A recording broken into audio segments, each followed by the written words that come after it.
परभणी ते Mumbai long march हा मुंबईच्या वेशीवर पोहोचलेला आहे। 10 मार्चला हा मोर्चा मुंबईमध्ये धडकणार आहे। सोमनाथ सूर्यवंशी यांना न्याय मिळवून देण्यासाठी हा लॉंग मार्च काढण्यात आला होता।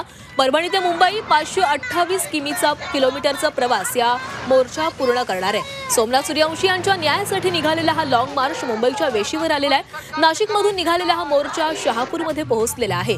या मोर्चात शेकडो महिला आणि तरुण सहभागी झालेत। आज या मोर्चात हा मोर्चा शहापूरमध्येच मुक्कामी असणार आहे। तर 5 दिवसांनी म्हणजेच 10 तारखेला मुंबईमध्ये हा मोर्चा धडकेल।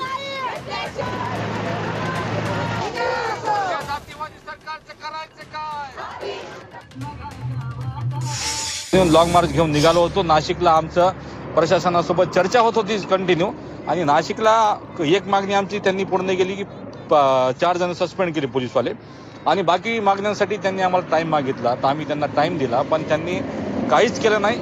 आमची चर्चा झाली परभणीला, त्यांनी काही केलं नाही। नसल्यामुळं आम्ही नाशिकहून 2 तारखेला पुन्हा हा लॉंग मार्च घेऊन मुंबईच्या दिशेने निघालो।